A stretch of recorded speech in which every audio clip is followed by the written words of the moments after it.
ในขณะที่ความทรงจำของมนุษย์ยังหลับไหลอยู่ในท้องทุ่งอันรกร้างทางทิศเหนือมีตำนานที่ค่อยๆเล่าขานสืบทอดต่อกันมาในทุ่งหญ้าว่ามีชีวิตที่ถือกำเนิดจากหนึ่งใน99เทพเทงกรีเป็นหมาป่าที่ชื่อว่าชื่อนาได้ข้ามทะเลสาบทั้งจีซือที่กว้างใหญ่และได้พบกับกวางขาวที่ชื่อว่าหัวไอมาลันเลียน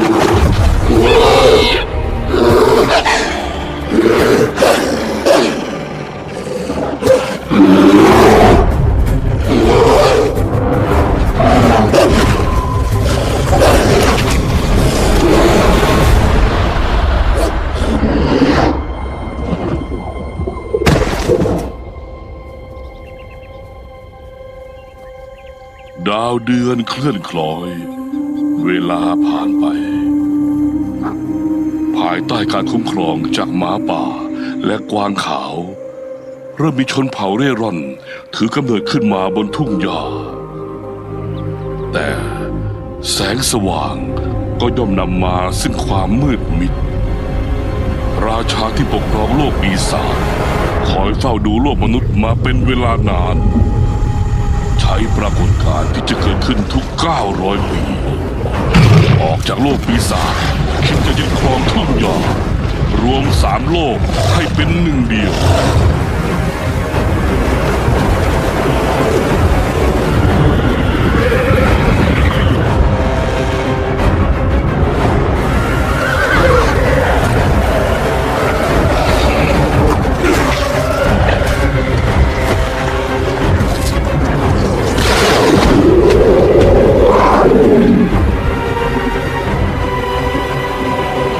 สงครามชื่อหน้าทายาทหมาป่าและกวางขาว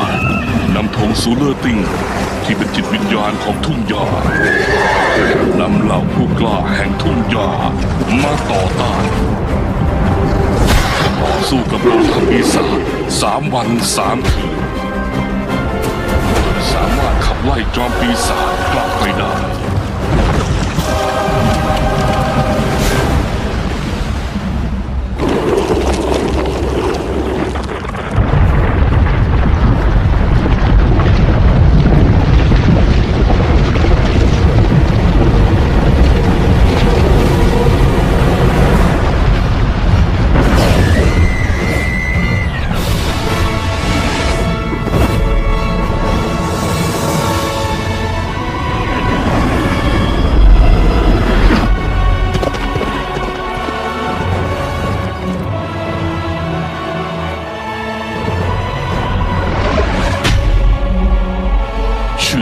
ได้ปักธงซูเลอร์ติงบนยอดเขาปู้เอ๋อหัน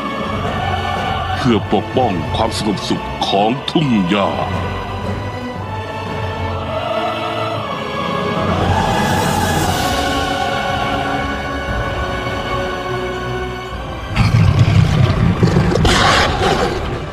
ผ่านไป1,000 ปีลมควันค่อยๆจางลงแต่ราชาปีศาจก็ยังไม่ยอมแพ้มันได้เลือกใช้วิธีมอมเมาจิตใจคนหว่านเมล็ดพันธุ์ความชั่วร้ายไปทั่วทุกหย่อมหญ้าจากนั้นฝ่ายสงครามก็เกิดขึ้นบนแผ่นดินไม่เคยหยุดหย่อน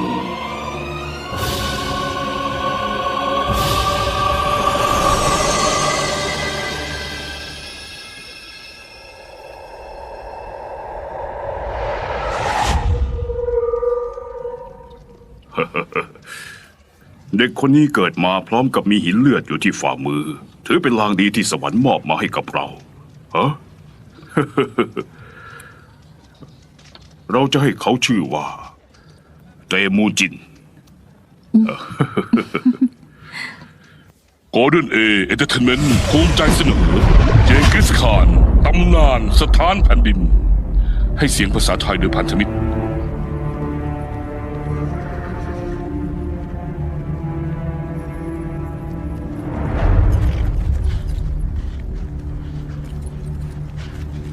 ใครขวางข้าตาย ใครเป็นภัยต่อทุ่งหญ้าจะต้องถูกฝังในทุ่งหญ้า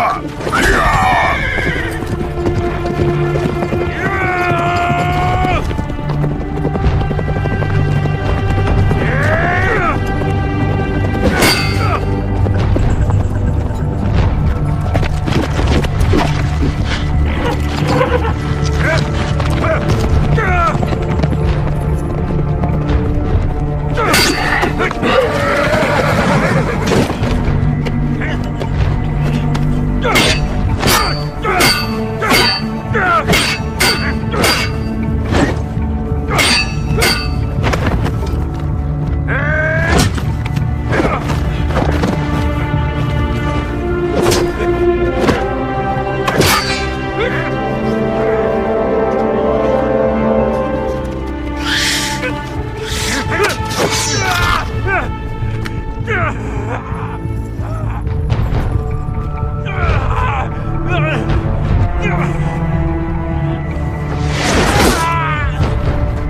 ของข้า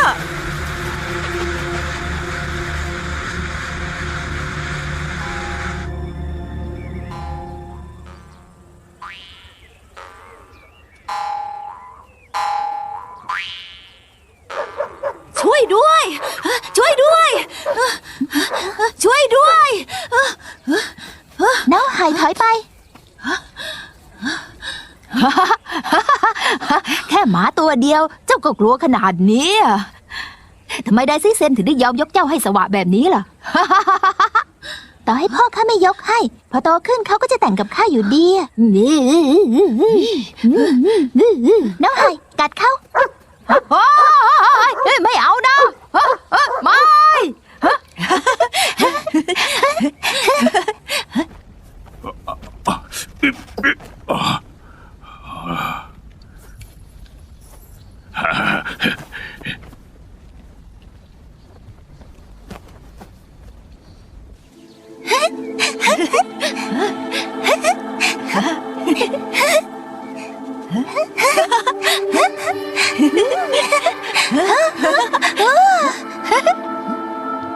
นี่มันอะไรอ่ะ นี่เป็นหินที่เกิดมาพร้อมๆกับข้า เจ้าชอบไหม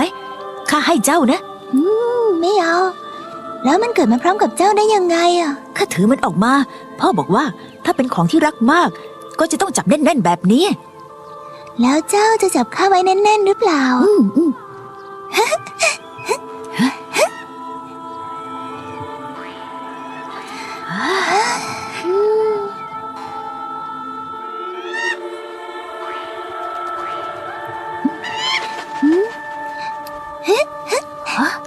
พี่ราบขาว พี่ราบขาว เจ้ามาจากที่ไหนเหรอ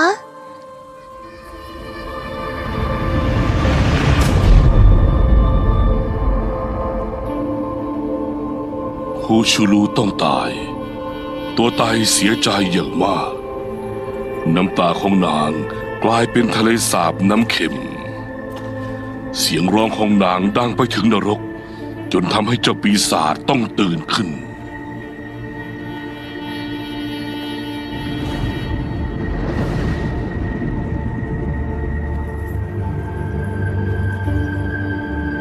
ตัวไต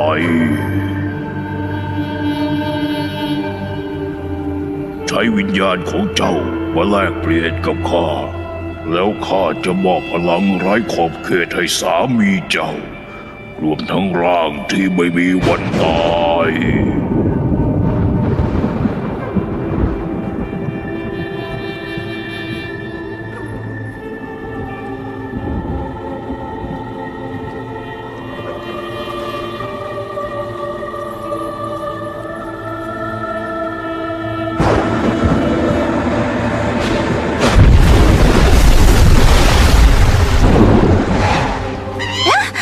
เจ้าไม่เป็นไรนะ เตมูจิน เตมูจิน ท่านพ่อ เตมูจิน ครับ พ่อของเจ้า ตายในสงครามซะละ ย่า ย่า แตมูจิน แตมูจิน แตมูจิน แตมูจิน เบอร์เท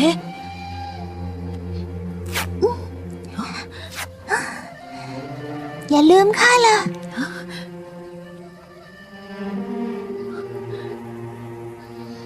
เขาต้องกลับมาแน่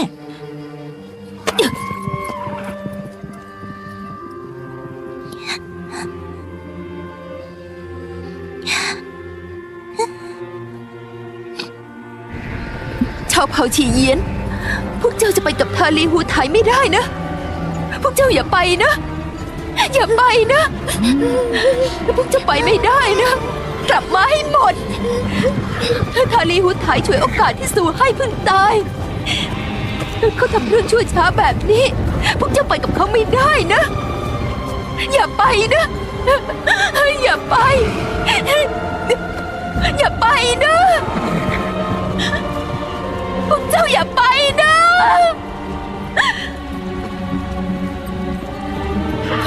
ทาลีหูไถจะต้องถูกกำเส้นหนอง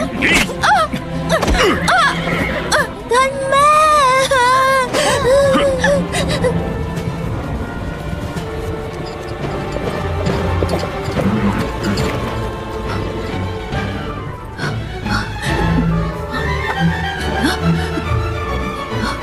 จินย่าทาลีหูไถย่า ลูกหมาจะกัดคนแล้วเลย ย่าแต่มูจินคืนดาบพ่อข้ามาคืนดาบพ่อข้ามา ผู้ชนะเป็นเจ้า ผู้แพ้เป็นโจรนี่เป็นกฎของทุ่งหญ้าเจ้าก็ควรจะเรียนรู้เอาไว้ วันนี้ข้าจะปล่อยพวกเจ้าไปหรือว่าเป็นการตอบแทนสู้ให้ก็แล้วกันคราวหน้าถ้าเราสองคนเจอกันอีก มันจะไม่เหมือนกับวันนี้ ย่าย่าย่า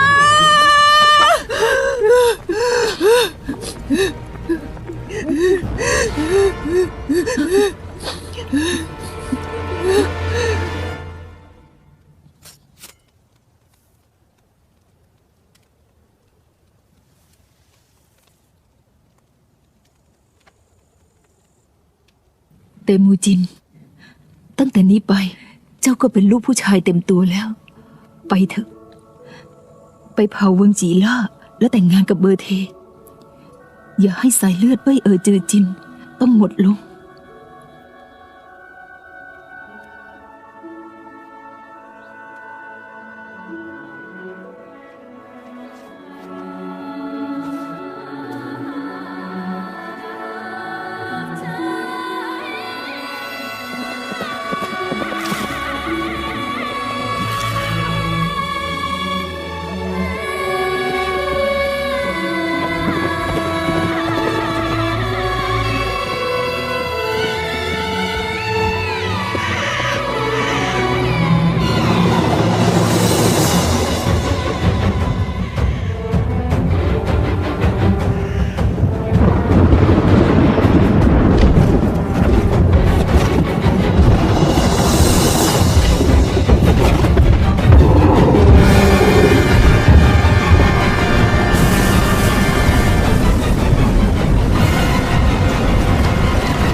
คำนวณตามเวลาแล้ว มีเวลาอีกครึ่งเดือน มันจะเกิดสุริยคราสเลือดพระแม่ธรณียังหาไม่เจอ เรียนนายท่าน หญิงสาวที่จับมากำลังรอตรวจสอบอยู่ ก็จะพาพวกนางเข้ามา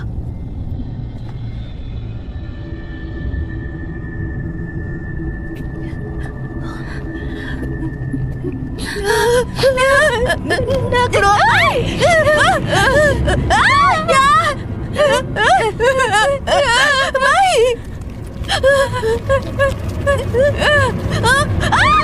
อะไร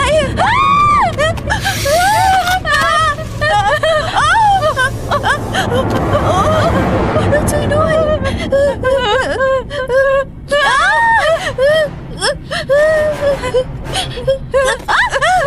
ไม่อย่า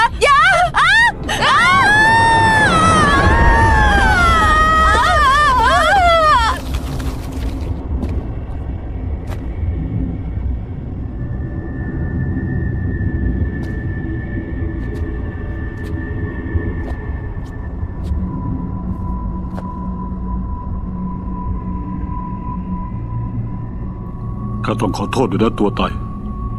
คราวนี้เจ้าจะต้องผิดหวังอีกแล้ว ข้าจะต้องหาเลือดแม่พระธรณี เปิดประตูนรก นายของข้า ขอเพียงท่านเป็นอมตะ ข้ายอมทำทุกอย่าง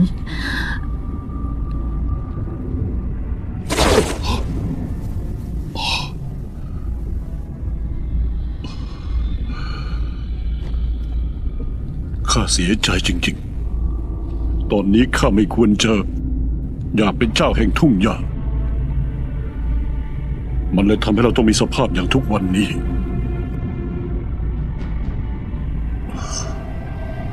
อูทูลู เจ้าปีศาจ ฮูชูลู เจ้าอย่าได้ลืมสัญญาระหว่างเราล่ะ มีเพียงวันที่เกิดสุริยคราสนำเลือดแม่พระธรณีมาราดที่ผนึกปลุกสัตว์เทพแล้วเอาชนะพวกมัน ประตูนรกก็จะเปิดออก เจ้ามีเวลาอีกไม่มากแล้ว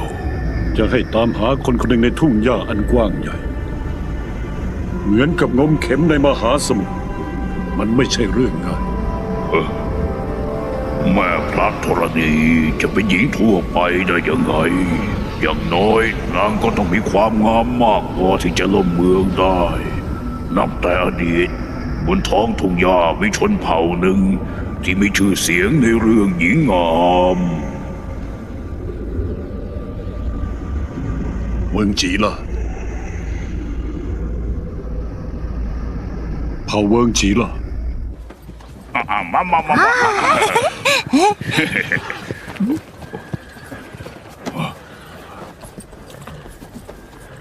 หัวหน้า มีรายงานมาว่า ตอนนี้ทุกเผ่ากำลังรวมตัวกันอยู่ที่เซิ่งจีซีกำลังปรึกษากันเรื่องที่ช่วงนี้เผ่าปีศาจไม่ได้ออกมาอาละวาดเลย เอ๊ะระเบิดเทล่ะ ท่านก็รู้จักนางดีดิ ทุกปีช่วงที่ดอกจินเหลียนหัวบาน นางก็จะออกไปตระเวนอยู่ข้างนอกทุกวัน ยังไม่ตามนางกลับมาอีก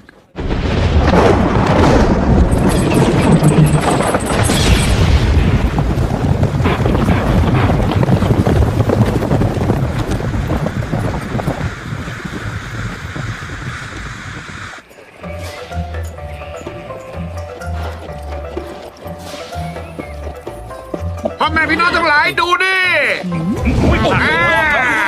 ในตอนนี้เนี่ยโลกไม่ได้สงบสุข มีปีศาจออกอาละวาด พวกเราจึงใช้พลังจากจักรวาลมาเสริมความแข็งแกร่ง มีน้ำมันของพวกเราคอยคุ้มครอง มีดดาบฟันแทงไม่เข้าแน่นอน ถ้าไม่เชื่อดูนี่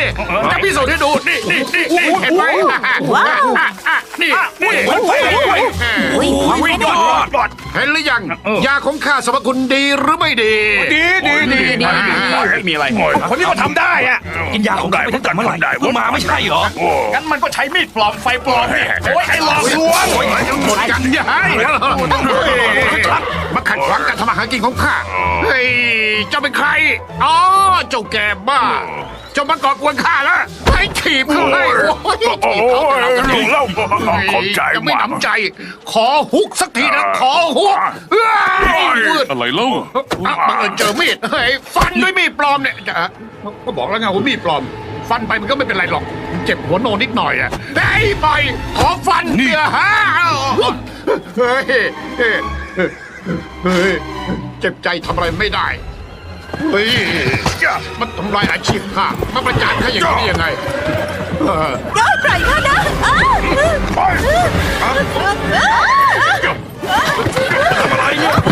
ช่วยด้วยช่วยด้วย ปล่อยเขานะ ช่วยด้วย ช่วยด้วย ช่วยปล่อยเขานะ จับเด็กไปแล้วจับเด็กไปแล้ว ช่วยด้วยปล่อยช่วยด้วย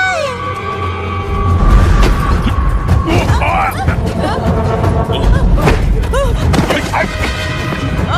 ่วยด้วย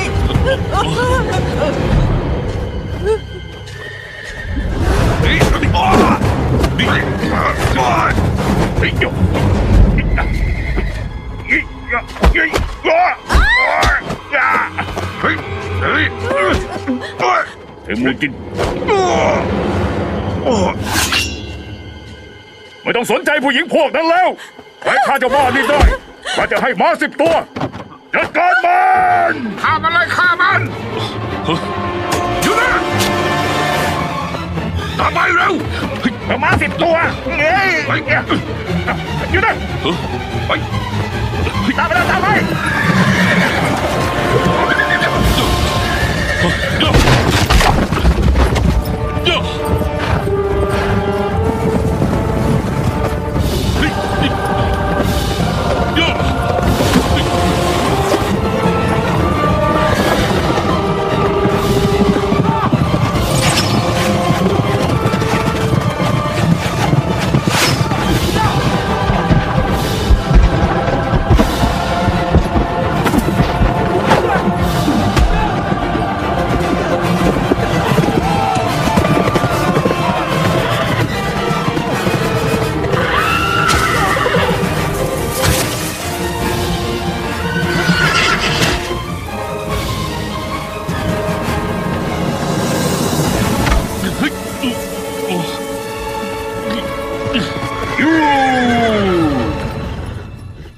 ายไหม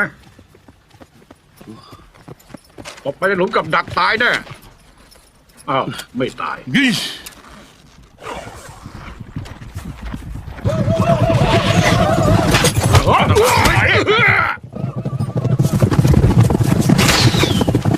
ถอยก่อนจ้า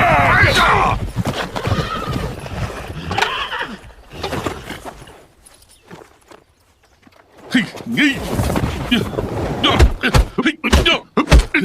นี่มาของข้าไม่ได้ตายในสนามรบ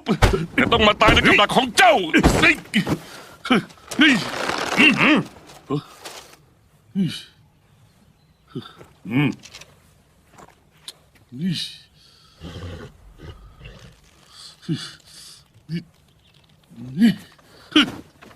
ข้าชื่อปอสู้ เจ้าชื่ออะไร เรามาเป็นเพื่อนกันเถอะ ข้าจะให้ม้าเจ้าตัวหนึ่ง ไอ้หมอเนี่ย ไม่สนใจจะเป็นเพื่อนกับเจ้า พวกเราไม่ควรช่วยเขาเลย เขาเห็นม้าสำคัญมากกว่าชีวิตของตัวเอง ข้าจะต้องเป็นเพื่อนกับเขาให้ได้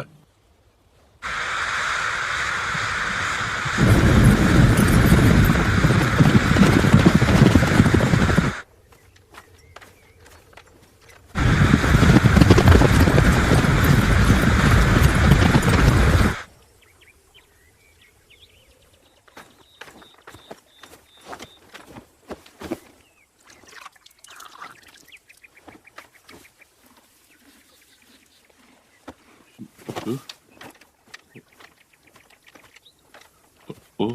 ท่านผู้เฒ่า ที่นี่ห่างจากเผ่าวังจีล่าแค่ไหนกันเนี่ย ถ้าเจ้าแบกห่อผ้านั่นก็3 วัน แต่ถ้าไม่แบกห่อผ้า แค่ครึ่งวันก็ถึง ท่านหมายความว่า จะใช้ม้าตัวเนี้ยมาแลกกับห่อผ้าของข้าอย่างนั้นน่ะเหรอ มันชื่อว่าอาหลัน เจ้าก็อย่าดูถูกมันนะ อืม จะบอกให้นะ ในห่อผ้าเนี่ยเป็นของขวัญให้เจ้าสาวของข้าแลกไม่ได้หรอกอืม ลูกผู้ชายต้องมีปณิธาน ท่องไปทั่วแผ่นดิน ทำไมเจ้าถึงได้คิดแต่เรื่องมีเมียล่ะ ไม่เอาไหนจริงๆ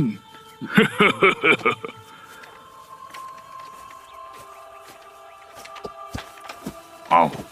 แล้วที่คอของเจ้าน่ะห้อยอะไรอยู่ล่ะ เนี่ยเหรอ บอกไปถ้าเขาไม่เชื่อหรอกนะนี่เป็นหินเลือดที่เกิดมาพร้อมกับข้าเชียวนะ ไหน อะไรเนี่ยเอาเฮ้ยเฮ้ยเดี๋ยวนี่ท่านเอาเฮ้ยอะไรเนี่ยให้เดี๋ยวก่อนนี่โถบท่านเลยเอาหายไปไหนแล้วเฮ้ยเฮ้ยเดี๋ยวนี่เฮ้ย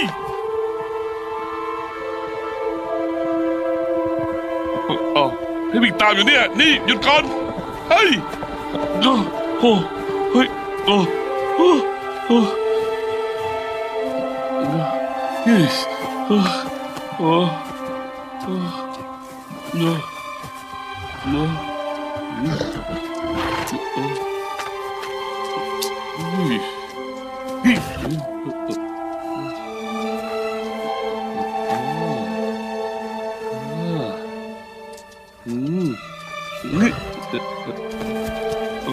ไปไหนเฮ้ยโถเว้ยเดี๋ยวมันเชื่องแล้วเฮ้ย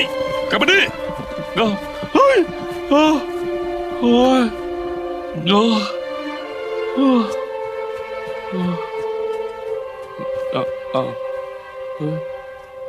อะไรของมันเอายังไงเนี่ย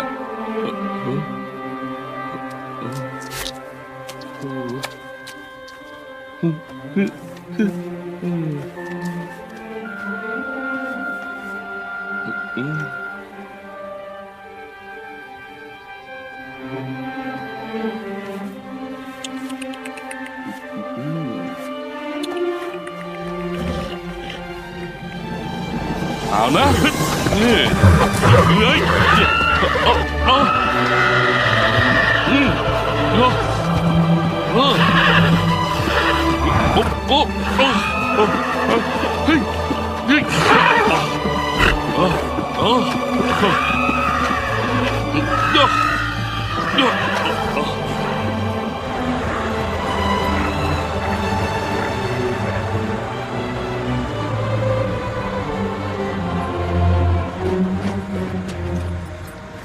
ข้ามเขาลูกนั้น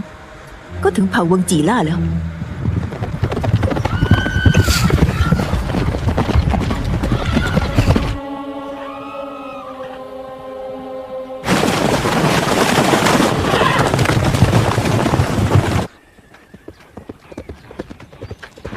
หยุด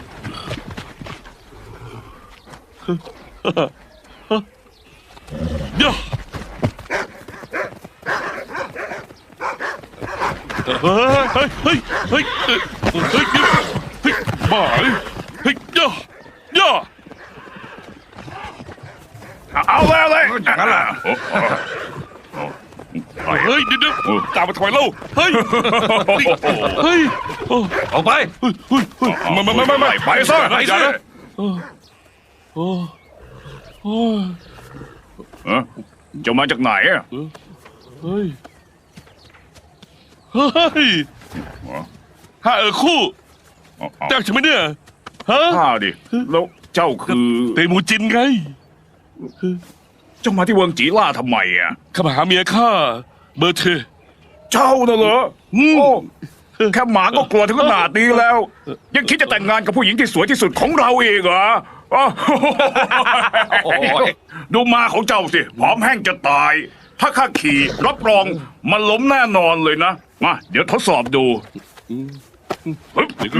เดี๋ยวก็รู้นั่น เฮ้ยเอาทำไมพยศอย่างเงี้ย เป็นยังไงละหมดค่าเลยเนี่ยรถขมำ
เบอร์เท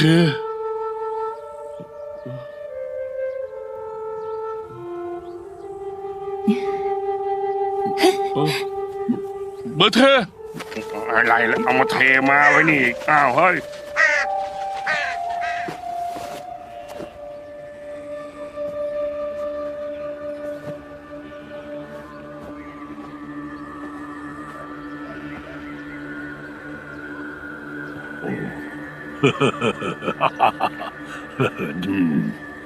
อ๋อด้วยบัญชาจากสวรรค์ ด้วยความเมตตาจากฟ้าดินเตมูจินแห่งเป่ยจือจิน และเบอร์เทแห่งเผ่าเวิงจีล่าจะแต่งงานกันและมีความสุขกันตลอดกาลฮูลาฮูลาฮูลาฮูลา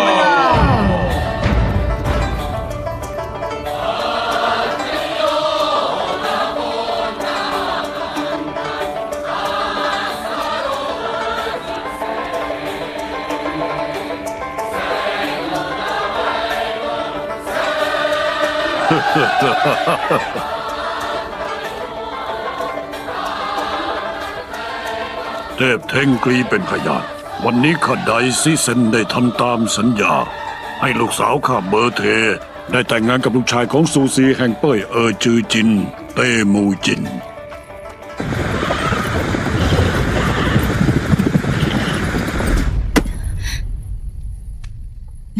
ทำไมช่วงหลายปีนี้ ไม่มาหาข้าเลย อุ้ย ข้าสาบานไว้ ถ้าเจอเจ้าอีก ข้าจะฆ่าเจ้า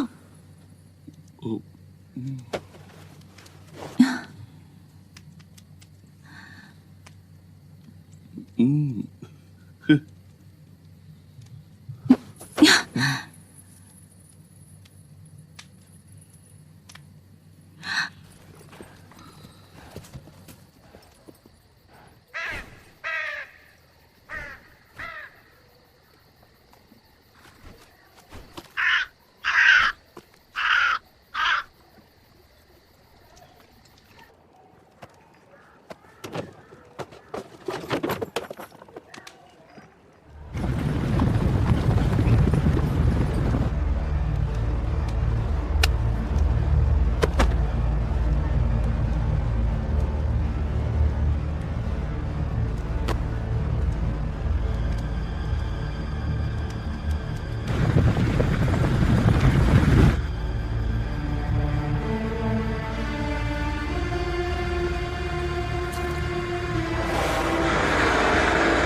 พาเด็กกับผู้หญิงหนี้ไปก่อน แต่มูจิน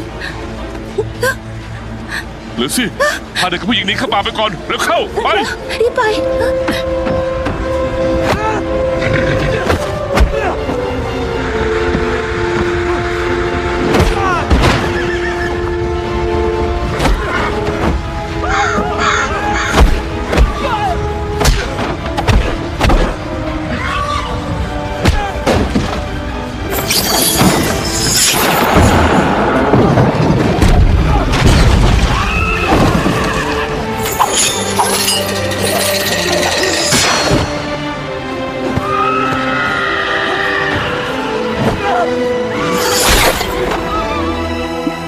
ไปเร็ว รีบไป เร็วเข้า ระวังนะ เร็ว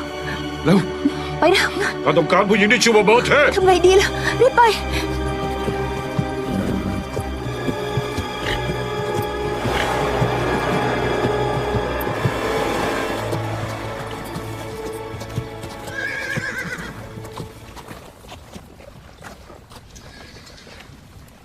ข้าต้องการตัวเบอร์เท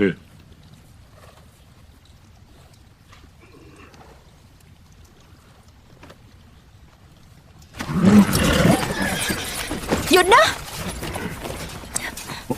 เบอร์เท เจ้าคือเบอร์เทเหรอ ข้าคือคนที่พวกเจ้าตามหา ปล่อยพวกเขาไป ข้าจะไปกับพวกเจ้า เบอร์เท ถ้าเจ้าทำให้คนเผ่าข้าต้องเดือดร้อน ข้าจะเกลียดเจ้า เจ้ามีสิทธิ์อะไรมาต่อรองกับข้า ปล่อยพวกเขาไป ไม่งั้น เจ้าก็จะได้ศพข้าแท เบอน ร์เท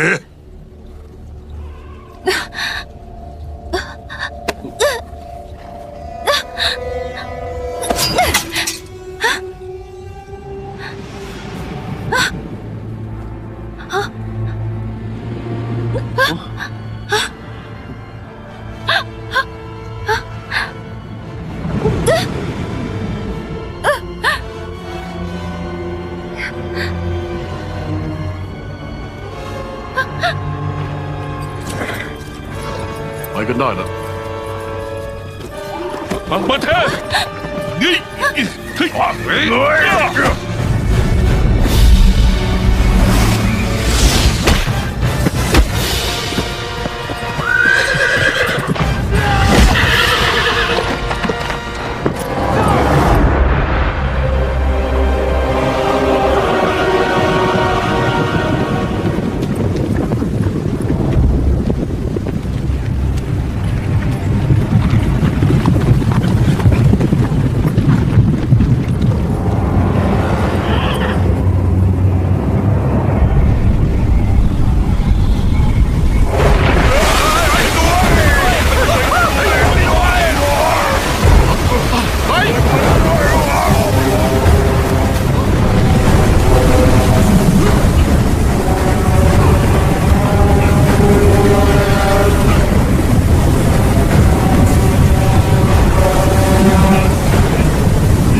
เป็นพยานด้วย วันนี้ข้าป๋อสู้กับเตมูจินสาบานจะเป็นอันตะกัน ข้ากับปอสู้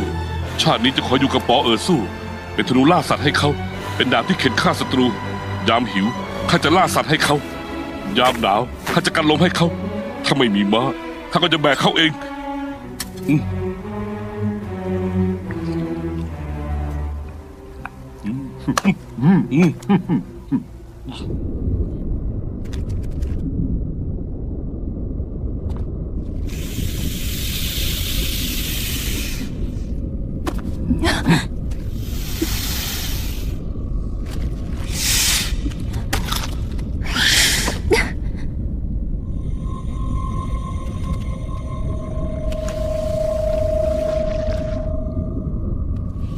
เลือดแม่พระธรณี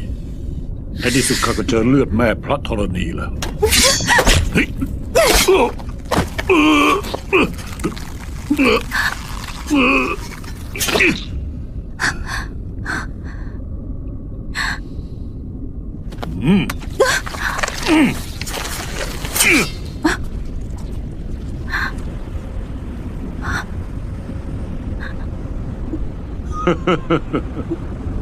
มันเป็นมีดที่ดีมาก นี่เป็นของที่ตัวไตมอบให้ข้าแทนความรัก รับไป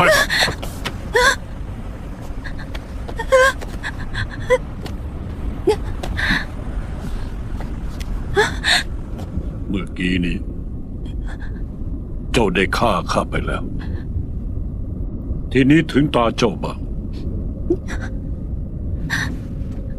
ข้าจะใช้เลือดของเจ้า มาเปิดประตูนรก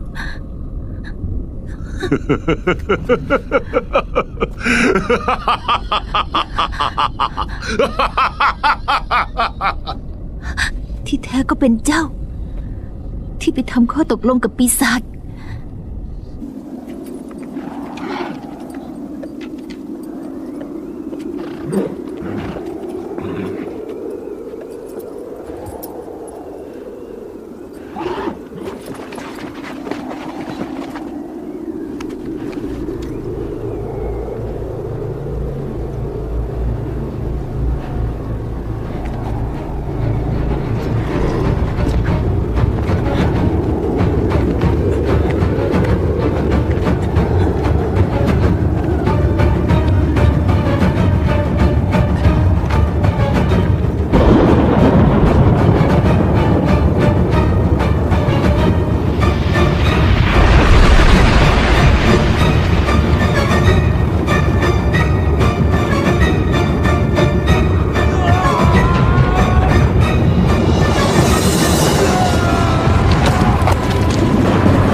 ท่านพ่อ นี่รีบขึ้นไปเร็วไป เจ้าถูกพวกมันจับมาได้ยังไงอะ ข้ากับเพื่อนของข้าแอบเข้ามา ข้ามาช่วยท่าน เฮ้ยขับไปไม่ได้แล้ว ดูสภาพของข้าตอนนี้สิ ออกไปก็ไม่มีประโยชน์เจ้าสองคนรีบหาทางหนีไปจากที่นี่เถอะ เราจะไปหาคนมาช่วยท่านไปจากที่นี่ ถ้ายังไม่ไปทุกคนจะได้ตายกันหมดนะ ท่านพ่อ รีบไปเถอะนะ ท่านต้องรอข้ากลับมานะ เ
เบอร์เทเข้ามาช่วยแล้ว แต่มูจิน เบอร์เท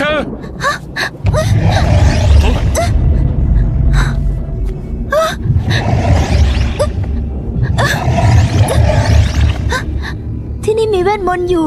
ข้าออกไปไม่ได้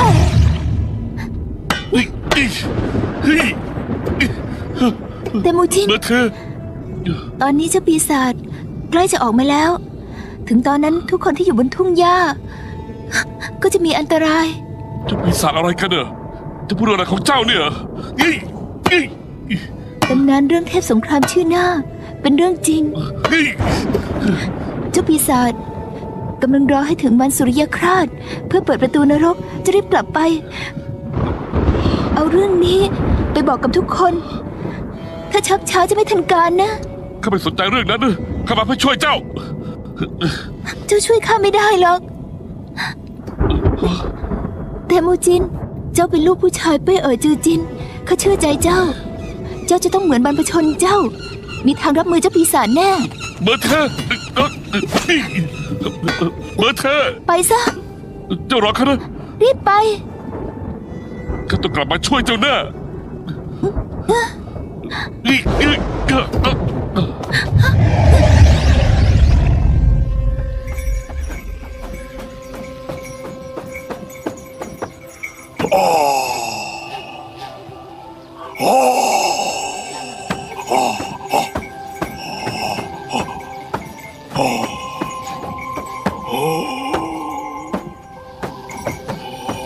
ช่วงนี้เผ่าปีศาจเริ่มเคลื่อนไหวเที่ยวอาละวาดก่อกรรมทำเข็นคิดว่าทุกคนคงจะเคยเจอมาบ้างแล้ว ดังนั้นวันนี้ข้าจึงจัดพิธีเส้นไหว้ขึ้น เพื่อขอให้ทุ่งหญ้ากลับมาสงบสุขเหมือนเดิม อีกอย่างข้าหวังว่าทุกคนจะช่วยกันหาวิธี รับมือกับเผ่าปีศาจ ย่าย่าย่าย่า หยุด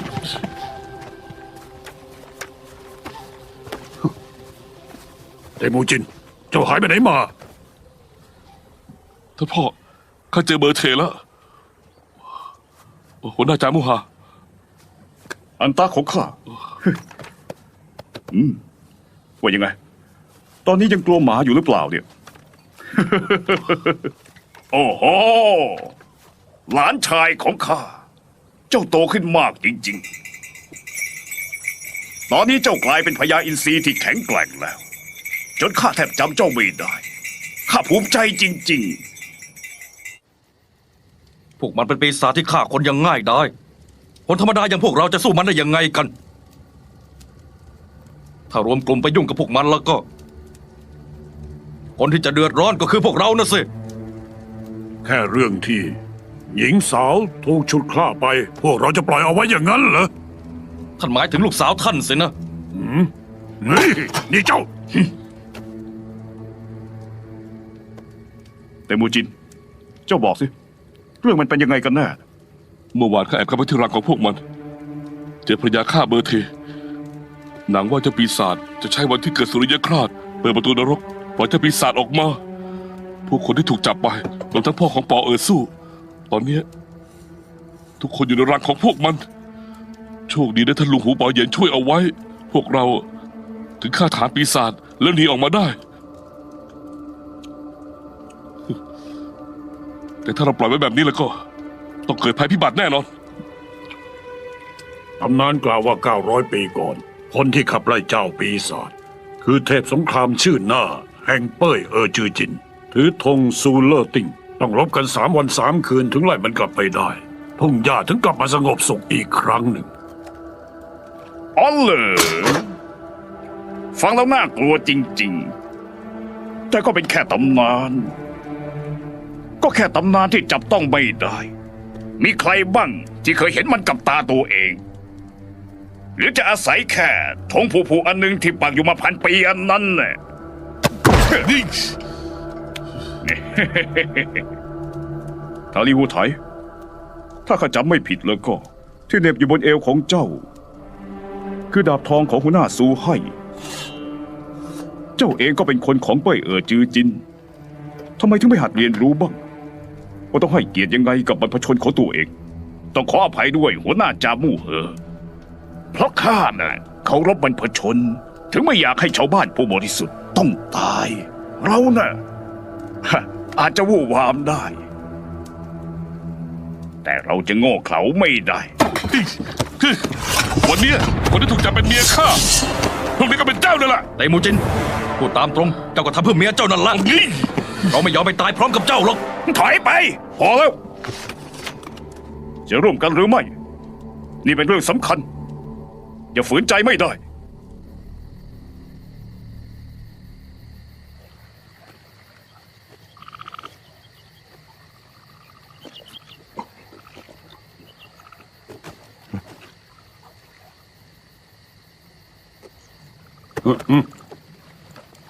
นั่นมันม้าของเจ้าไม่ใช่เหรอเนี่ย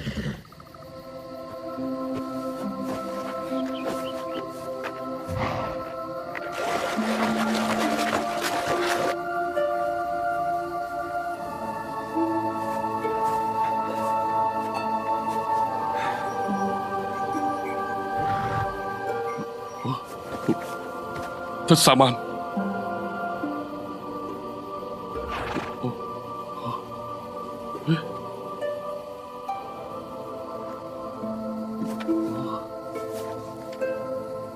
แต่มูจิน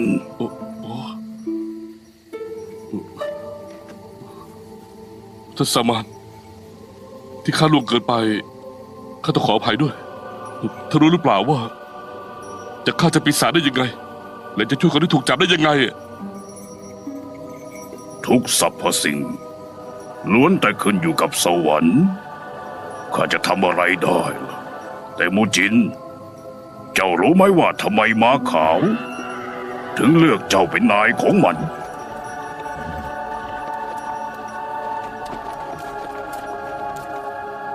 นั่นเพราะตาและใจของเจ้ามีแสงสว่าง สามารถส่องทางที่มืดมิดข้างหน้าได้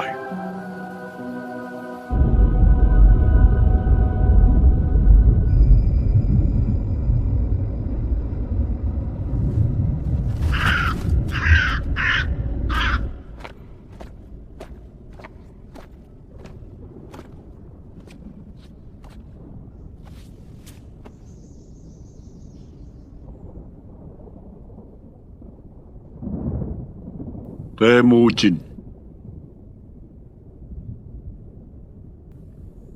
ดูเหมือนว่าข้าจะไปทำลายคืนแต่งงานของเจ้า มีหน้าเจ้าถึงได้เกลียดข้าขนาดนี้ ข้าตกอยู่ในมือเจ้า เจ้าก็ฆ่าข้าซะเถอะ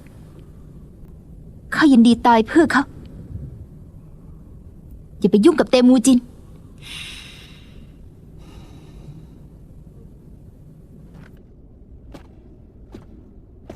ว่ากันว่าเตมูจิน ในตัวของเขา มีสายเลือดเทพสงครามชื่อหน้าอยู่ เจ้าว่าเขาจะฆ่าข้าได้ไหม เขาก็เหมือนบรรพชนของเขา ข้าหวังว่าเขาจะส่งข้าลงนรกได้จริงๆ ข้าเกลียดโลกใบนี้ มันทำให้ข้าอยู่ก็ไม่ได้ ตายก็ไม่ได้ ทำให้ข้ากับคนรักของข้าต้องแยกจากกัน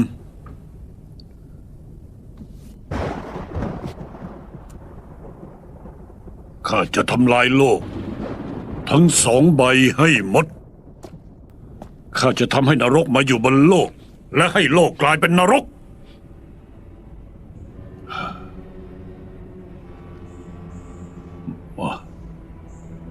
มานี่ มาสิ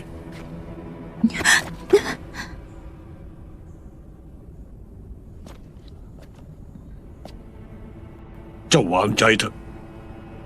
ข้าจะไม่ยอมให้พวกเจ้าเป็นอะไรโดยเด็ดขาด นี่ ข้าจะสงเคราะห์พวกเจ้า ให้เจ้ากับเตมูจินของเจ้า ได้ไปปรโลก ไม่ต้องพลากจากกันอีกแล้ว เจ้ารู้ไหม การได้อยู่ร่วมเป็นร่วมตายกับคนที่รักนะมันคือความสุข เจ้าคิดจริงๆหรือว่าจะฆ่าเตมูจินได้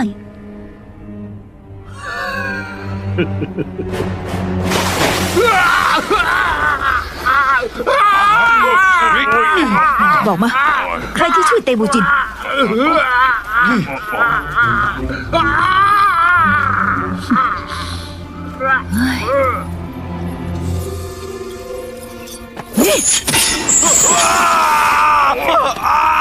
บอกมา ใครที่ช่วยเตมูจิน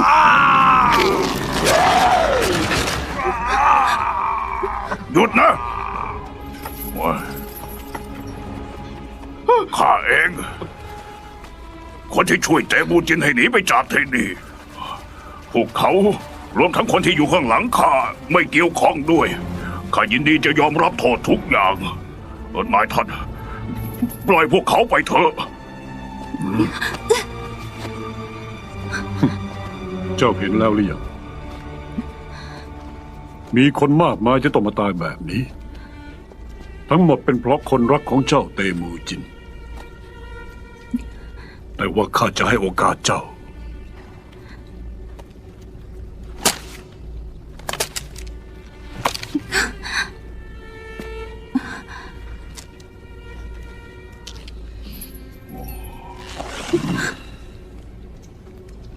ขอเพียงแค่เจ้ายิงเขาให้ตาย แล้วข้าจะไว้ชีวิต พวกที่เหลือนี่ทั้งหมด นาง เจ้าดูสภาพของข้าสิ ถึงอยู่ไปก็ไม่มีประโยชน์ ช่วยสงเคราะห์ข้าหน่อยเถอะ ยิงข้าสิ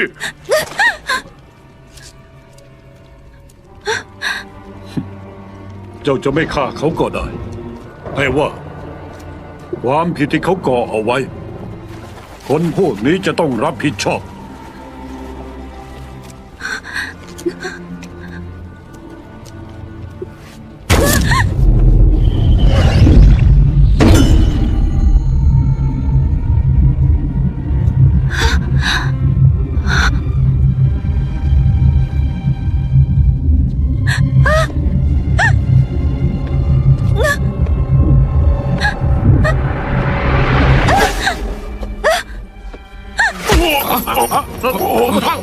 ผู้พอเย็น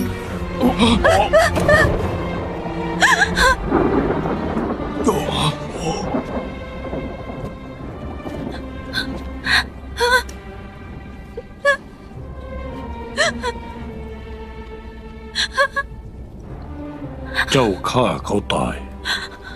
ถือว่าได้ช่วยเขาแล้ว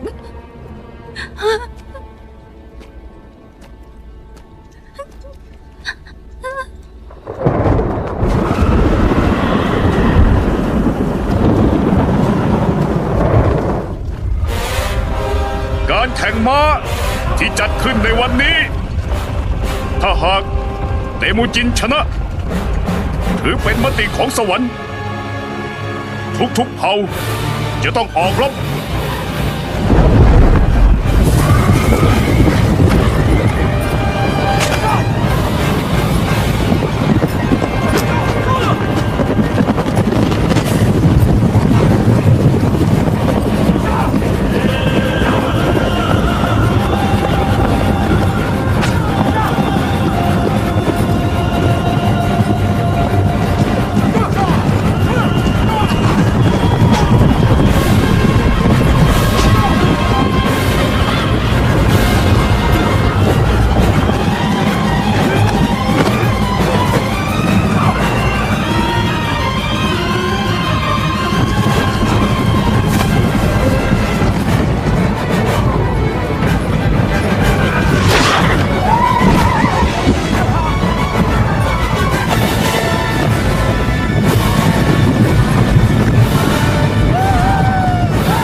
เราชนะ พวกเราก็ช่วยคนได้ เจ้าไม่มีเบอร์เท เจ้ายังหาผู้หญิงอื่นได้ แต่ว่าข้ามีพ่อแค่คนเดียว นี่ชีวิตข้าจะมีเบอร์เทแค่คนเดียวนี่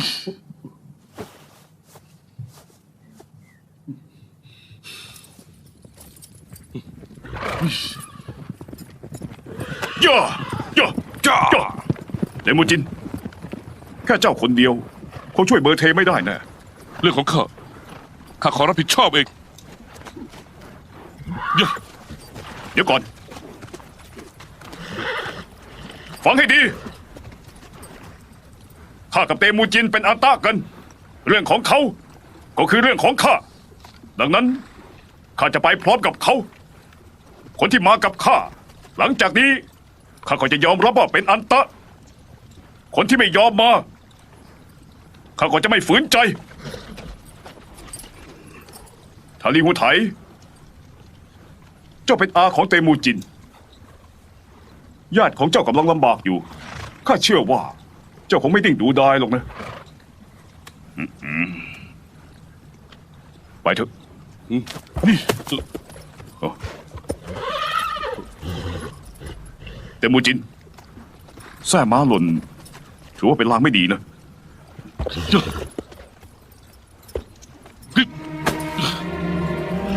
อย่า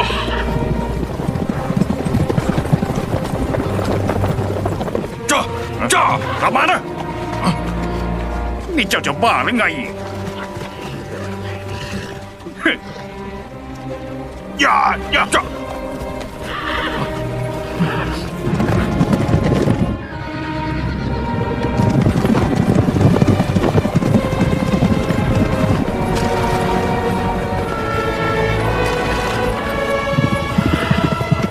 เดโมจิน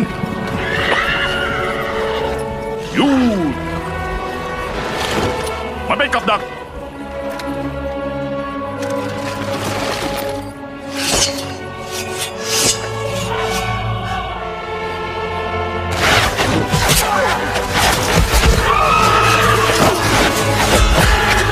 เดโมจินไปก่อน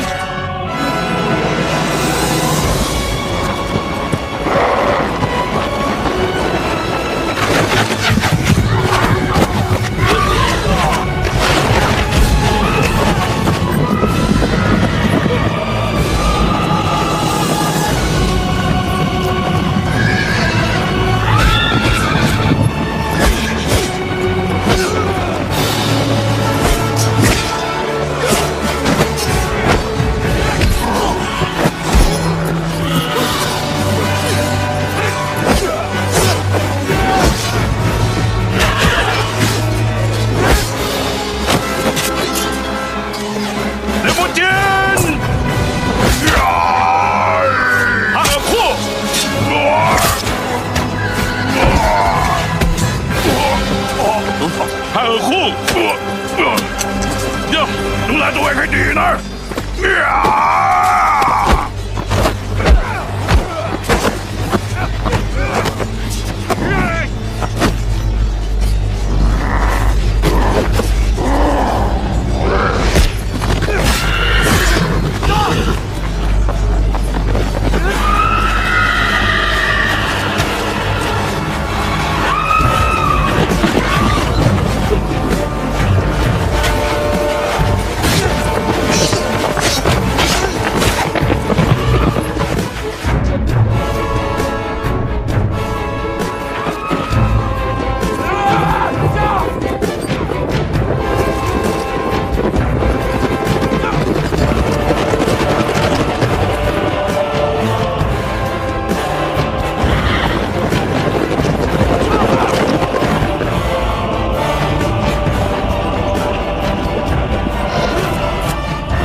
เบอร์เท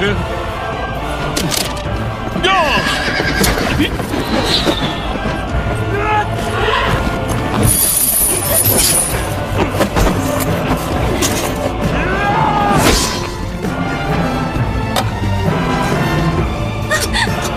ปล่อยข้าดามูจิน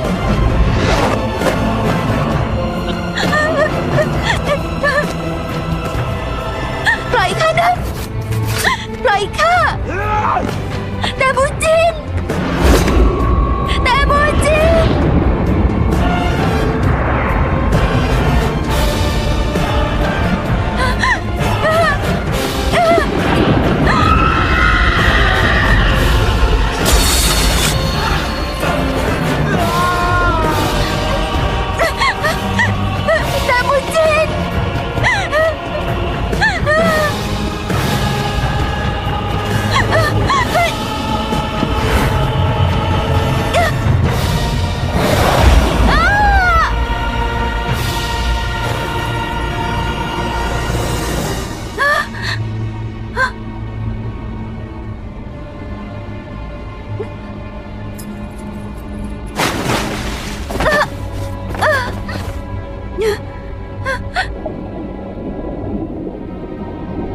เจ้าคิดจะทำอะไร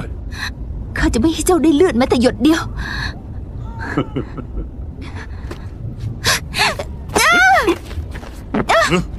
เฮ้ย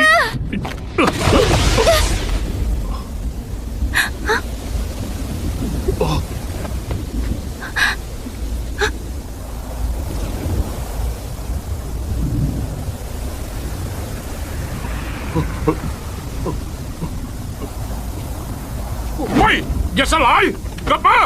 กลับมา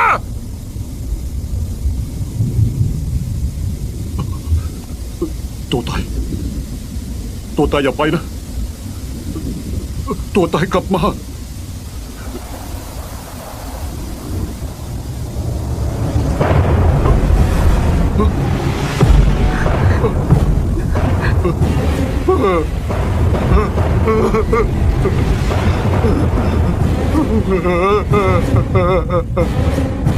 ตัวตายอย่าไป ตัวตายอ้า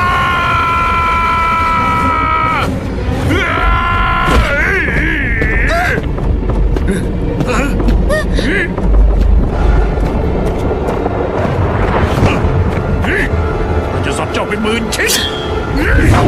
อย่าทำ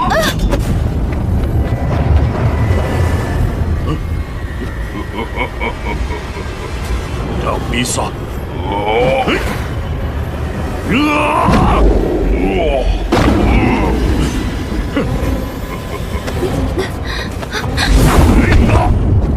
อูชูลูอย่าวู่วามสิ ถ้าเจ้าฆ่าแม่พระธรณีจนแผนข้าเสีย ข้าจะส่งวิญญาณตัวตายลงนรกแบบไม่ได้ผุดไม่ได้เกิดอีกเลย เจ้าปีศาจจะรังแกกันเกินไปแล้วนะ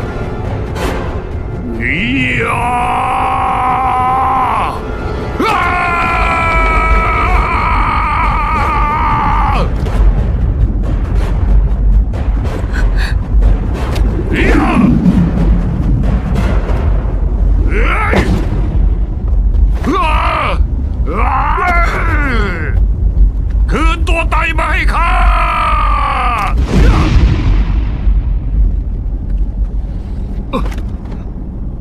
คืนตัวไตมาคืนตัวไตมา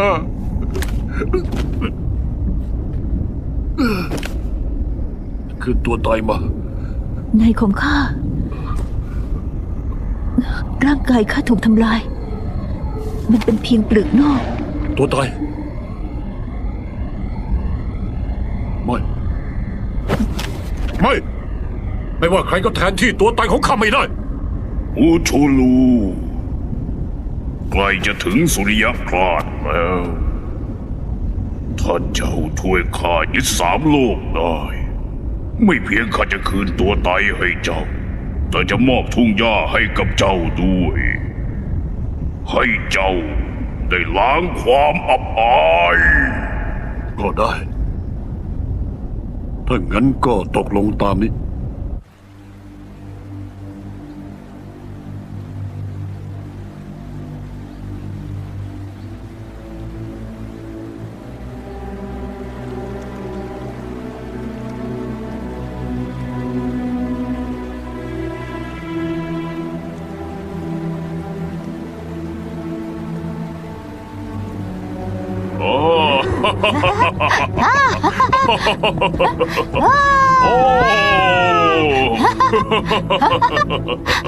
เอาละ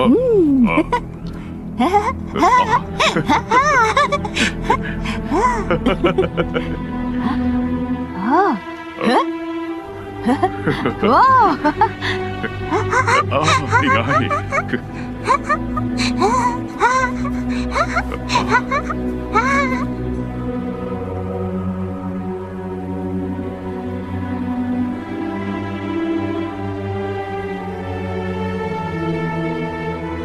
ถ้าเจ้าเหนื่อยนักก็พักเถอะ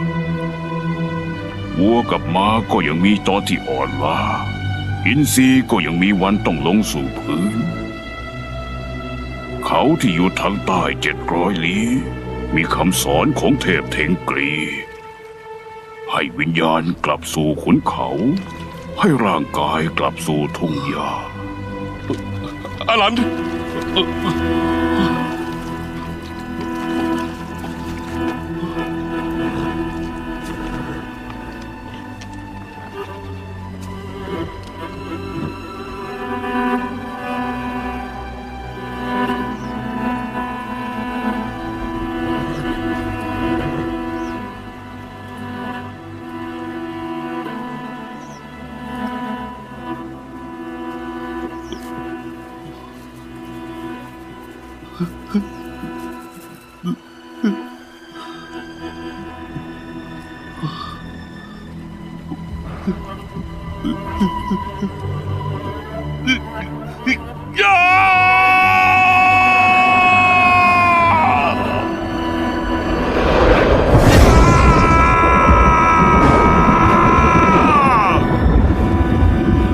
ข้าจะให้ทุ่งหญ้ากลายเป็นมืดมิดข้าจะให้พวกเจ้าไม่มีวันได้อยู่อย่างสงบสุข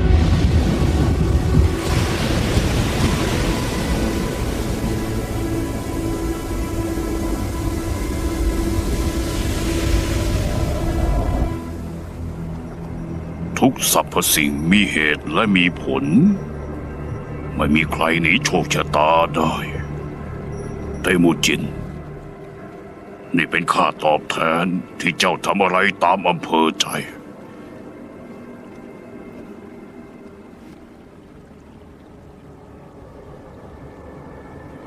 วินาทีตัดสินโชคชะตาของทุ่งหญ้ามาถึงแล้วแต่มูจิน เจ้ากล้ารับภาระนี้ไหม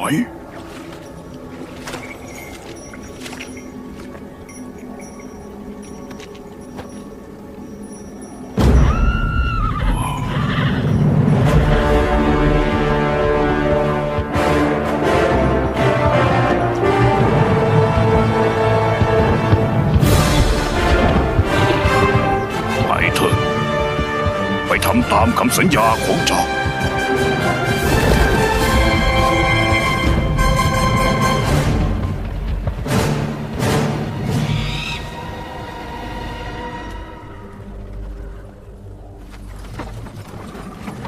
หัวหน้าจามูฮา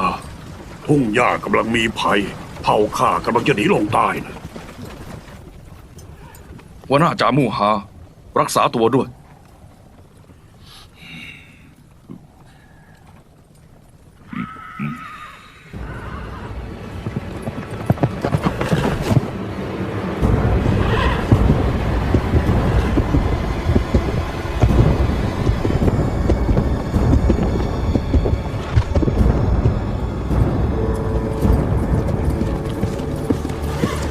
เรื่องทั้งหมดเพราะมันนี่แหละ ใช่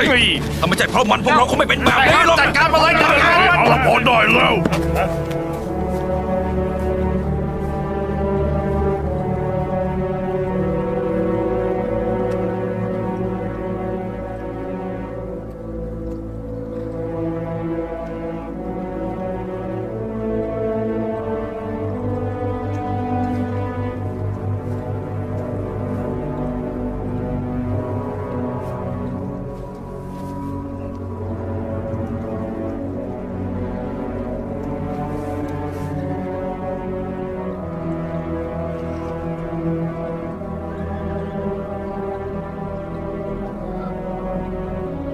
ข้าต้องการช่วยเมียของข้าจนทำให้พี่น้องทุกคนเดือดร้อนทำให้ทุ่งหญ้าเดือดร้อนข้ายินดีรับการลงโทษทุกอย่าง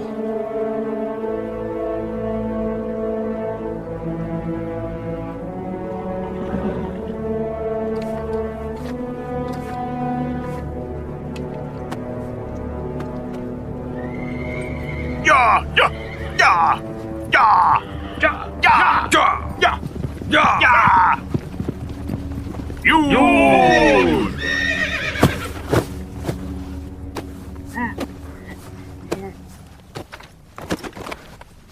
หัวหน้าจามู่ฮา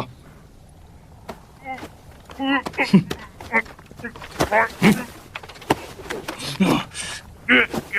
ย่า เขานี่แหละตัวตายจนไปสมคบกับเจ้าปีศาจศึกที่ช่องเขานั่นความจริงเป็นกับดักที่เขาวางเอาไว้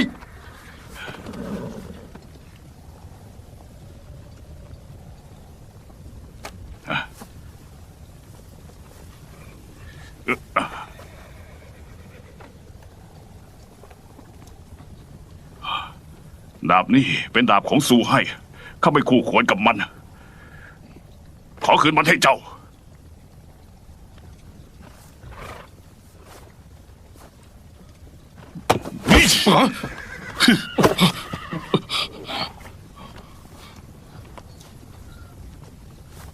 แม้แต่เจ้านายตัวเองยังกล้าทรยศยังมีอะไรที่ทำไม่ได้อีกฮะพวกเจ้าเนอะก็มีโทษสมควรตาย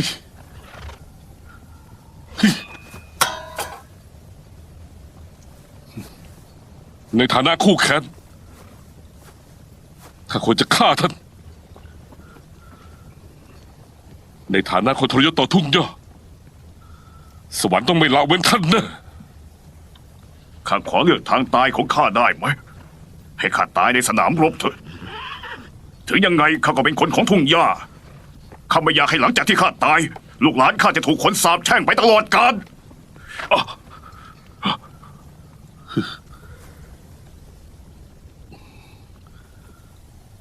ใกล้ถึงสุริยคราสแล้ว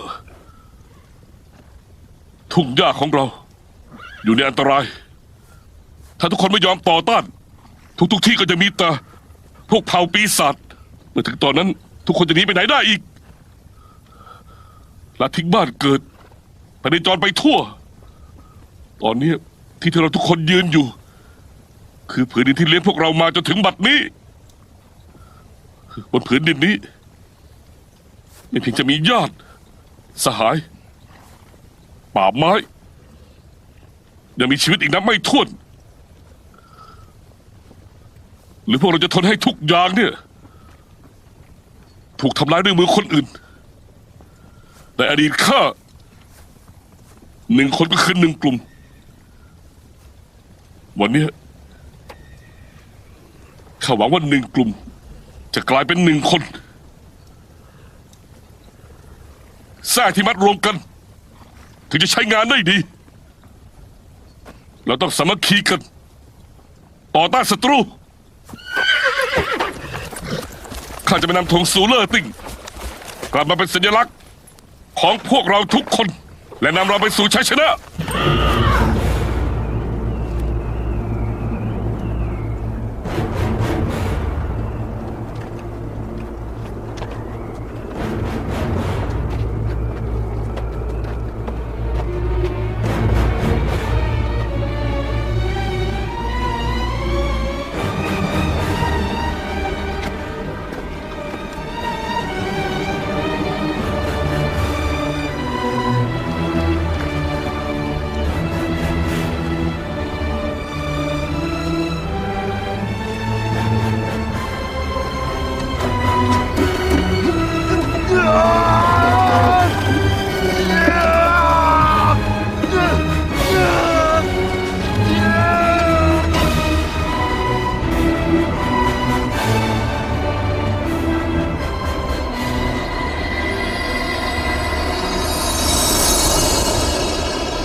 ขึ้นมา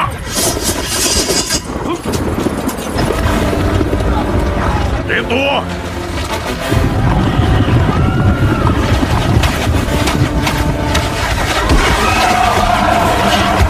ยิง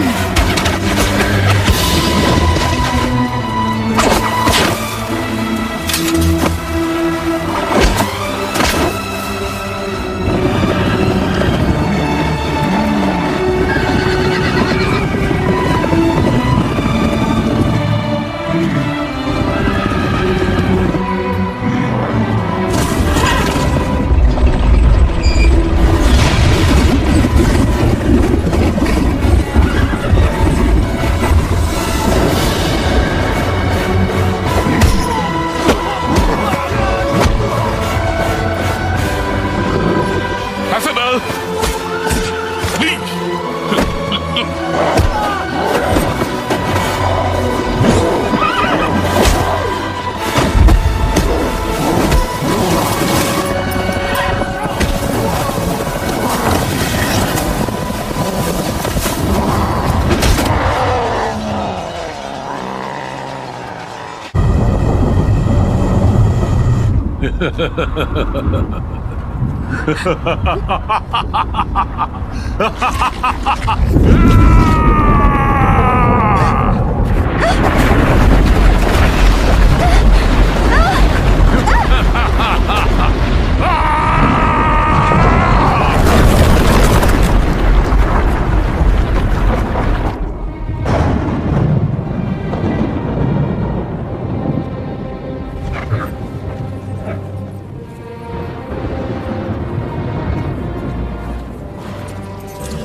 ขอเพียงมีม้าจะไม่มีที่ไหนผ่านไม่ได้ ขอเพียงมีดาบไม่มีอะไรที่ตัดไม่ขาดถึงต้องสู้จนลมหายใจสุดท้ายเราก็ยังมีร่างกายที่ไม่มีวันล้มมีจิตวิญญาณที่เข้มแข็งพี่น้องทุ่งหญ้าทุกคนชูอาวุธพวกเจ้าขึ้นมาใช้ความกล้าของพวกเจ้าใช้เลือดของพวกเราหลั่งบนท้องทุ่งหญ้าแห่งนี้ให้ลูกหลานของเราจดจำชื่อเราไว้ตลอดกาลขออยู่ร่วมกันเป็นตายกับทุ่งหญ้าบู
จาบูฮา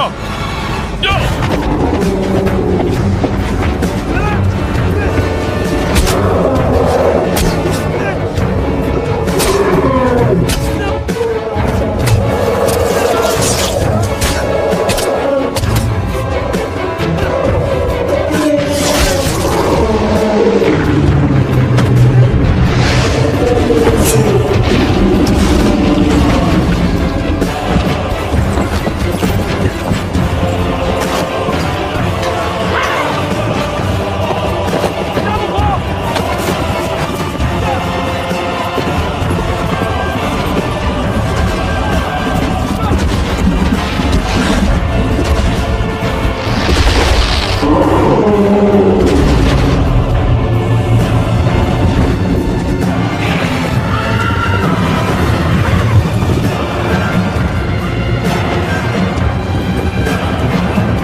ปีศาจ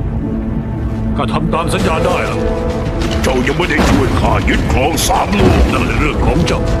หรือตัวตายมาให้ข้า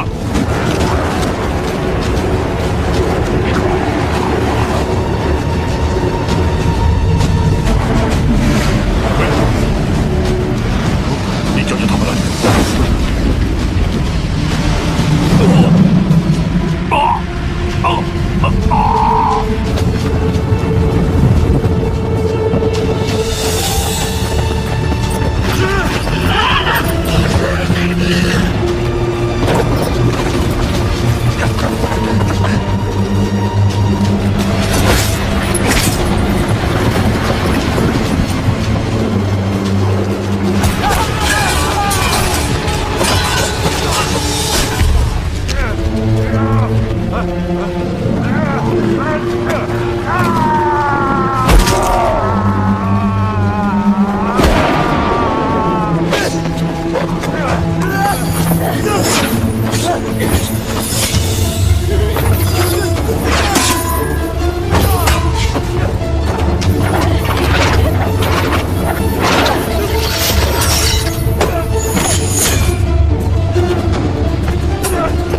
ตัวตาย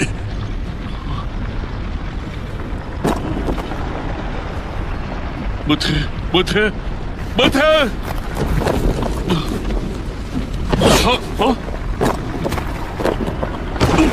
ตัวตาย เบอร์เท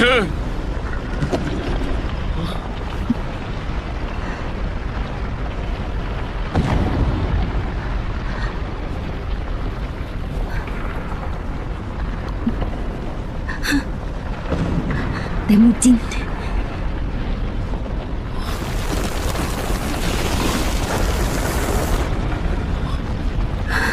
ตัวตาย ตัวตาย ตัวตาย ตัวตาย นายของข้า เบอร์เท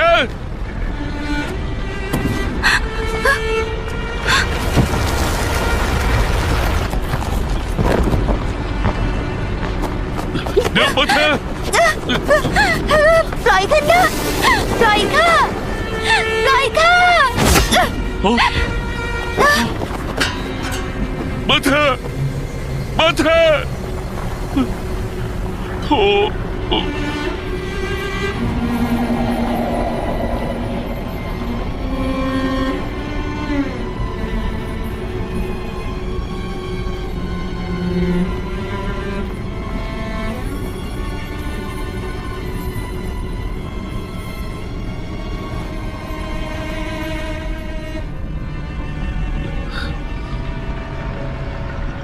เบอร์เท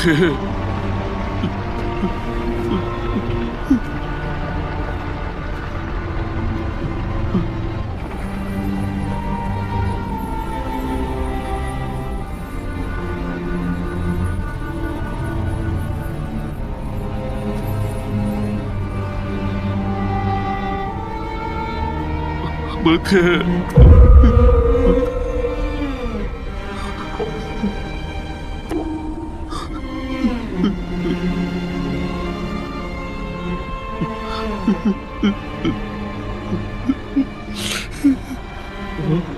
เบอร์เท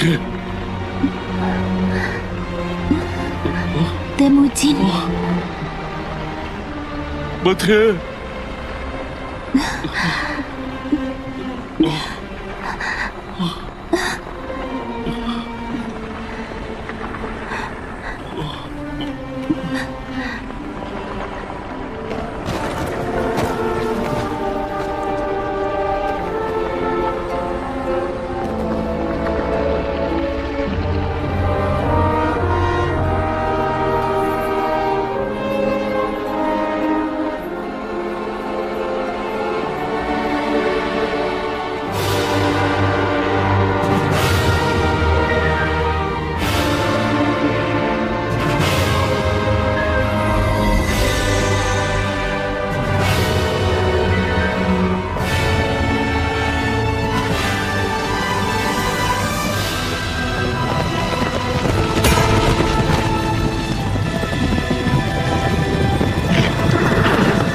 bên em sẽ tự động chốt đơn nào. Chỉ 100k có ngay 3 chiếc cho em luôn. Bao rẻ nhất thị trường luôn. Vải gì vậy chị ơi? Vải này chị Hồng Phượng ơi, Nguyễn Hồng Phượng ơi, vải cotton co giãn 4 chiều em like thực tế nhá chị ơi. Em like thực tế luôn này, co giãn cực kỳ cho em luôn. Nhận hàng về chỉ có ưng ý thôi. Xả luôn cho các chị 100k 3 chiếc lên đúng cú pháp nhá. Ok, chị Nguyễn Oanh có đơn, Bảo Khánh có đơn, Lily có đơn, Rơn Rớt có đơn, chị Nguyễn Bảo Khánh có đơn, chị Mai Lan có đơn, chị Nguyễn Huyền có đơn, chị Lan Khánh có đơn luôn. Ok, các chị gái luôn. Ok, chị Tiểu Tô có đơn cho em luôn nhá. Tí nhân viên bên em sẽ chốt đơn luôn. Từ 40 đến 55 kg bao vừa thôi nhé chị ơi. 40 đến 55 kg bao vừa cho em luôn. Lên đúng cú pháp, hệ thống bên em sẽ tự động chốt đơn. Bao rẻ nhất thị trường, không nhanh tay không có đơn đâu. Còn tồn kho đúng 500 chiếc cuối cùng. Xả hết cho các chị yêu cái mẫu này luôn này. Mẫu này em cực kỳ là ít về luôn nhá. Rất là hiếm luôn các chị ơi. Mẫu này rất hot của năm nay luôn này. Viên cổ viền áo cực kỳ là nổi luôn. Xả luôn cho các chị yêu với cái giá cực kỳ ưu đãi luôn. Ship toàn quốc 35k nhé chị ơi. Bình thường này các chị mua một cái ship 30k này, còn mua bên em 3 cái là ship 35k. Ship teo cân nặng nhá chị ơi. Ship teo cân nặng này. Mau kem số điện thoại cộng địa chỉ này. Em đặt rồi thấy em chưa? Ok, chị Tiểu tôi có đơn cho em luôn này. Các chị gái không cần phải hỏi em là có đơn hay chưa. Hệ thống máy tính bên em sẽ tự động chốt đơn cho các chị luôn. Bởi vì em đang like 4 máy em đặt chốt đơn không kịp cho các chị ơi. Lên đúng cú pháp thì hệ thống bên em sẽ lên đơn cho các chị luôn. Nhân viên bên em sẽ gọi điện cho các chị luôn nhá. Mau kem số điện thoại cộng địa chỉ này. Viền cổ viền áo quá là nổi luôn các chị ơi. Sờ cái chất vải rất là mềm luôn, rất là mềm luôn này. Chơi lớn xả luôn, toàn bộ kho và cái giá cực kỳ đãi luôn. 100k có ngay 3 chiếc luôn các chị ơi này. Co dán cực kỳ cho em luôn này. Đấy, độ co dán của em nói thì không phải chê đi đâu luôn này. Quá là co dán luôn các chị ơi, co dán luôn này. Hôm nay em xả lớn cho các chị luôn. Toàn bộ kho với cái giá quá là ưu đãi luôn. 100k có ngay 3 chiếc cho em luôn nhá. Bao đẹp nhất thị trường luôn. Nhanh tay thì có đơn, chậm tay thì hết đơn nhá chị ơi. Nhanh tay lên nào em xả đúng. Chỉ còn một ít nữa thôi này thì tồn khoảng 100 chiếc, xả luôn đó chị luôn. Mau kem số điện thoại cộng địa chỉ này. Ok, Quỳnh Như có đơn cho em luôn. Quỳnh Như ơi, màu kem là màu gì em có đủ màu đấy này. Màu vàng này, màu đỏ, màu trắng và màu đen nhá. Mau kem số điện thoại cộng địa chỉ em sẽ chốt đơn cho các chị luôn này. Bao xinh bao rẻ nhất thị trường, không nhanh tay không có đơn. Nhanh tay lên nào các chị ơi, đứng cú pháp cho em. Mau kem số điện thoại cộng địa chỉ này. Chị Nguyễn Huyền ơi, 40 đến 55 kg bao vừa này. Bảo Khánh ơi, 45 kg vừa cho em luôn này. Đấy, từ 40 đến 55 kg bao vừa cho em luôn. Ok, Quỳnh Như có đơn 2 vàng 1 trắng. Ok chị gái luôn.